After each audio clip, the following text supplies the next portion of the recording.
An amazing idea in Parshas Shemos, in the very first pasuk that applies to the entire year and everything you do in life. Listen to this incredible idea. Ve'ele Shemos bnei Yisrael haboyim Mitzrayma. These are the names of the Jewish people that are coming right now in the present tense to Mitzrayim. Now that's a strange thing to say, because the people that it's referring to, the original Shvatim, the 12 tribes, they had already died decades before at the time that this pasuk is referring to. So why in the world does it say they're coming right now? The answer is an incredible thing that makes you much more happy and successful in life in general. What they did is that they viewed their lives as if they had just shown up right now, today, in Mitzrayim. What does that do for us? So the first thing is very simple. When you're in Gullus, don't get used to it. If you've been here for a long time, we're probably going to be here for a long time, you set up house, you set up shop, you get settled into Gullus. When we get settled into Gullus, we lose our hope, we lose our focus of trying to get out of Gullus. We're not thinking about it the same way. But if you feel like you just got there today, then it means I'm not going to settle in, I don't want to stay here, and there's much more likelihood that I'm going to get out of here. But there's another idea that affects us emotionally and spiritually,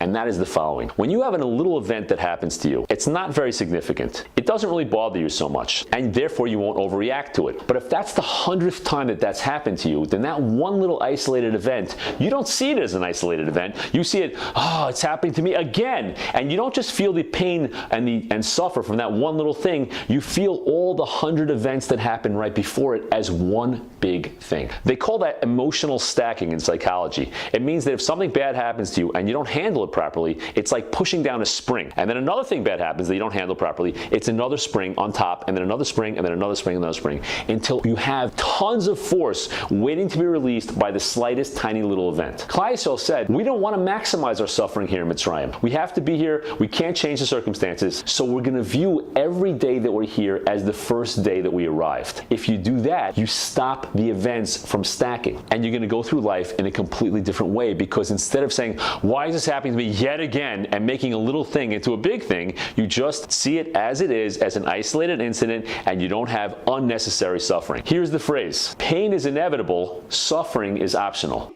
Can you please say that again? Pain is inevitable, suffering is optional. There's a lot of emotional suffering that we go through that we don't have to have. When a person has this much pain, but they suffer as if it's been this much because they're letting their emotions stack, they have unnecessary suffering. Yet another beautiful example where the Torah is teaching us how to live, not just in a spiritual way, but also to tell us how we can be successful emotionally and go through our lives as happy, successful people. I'd love to get some feedback from you. If this helped you, please give me a comment down below, send me a message. I'd love to hear it. And if you think this might help one of your friends, please share it with them, because that's the only way these things are going to get around. A lot of bracha v'atzlacha. Live your life to the fullest possible extent you can and shine your own special, unique spiritual light.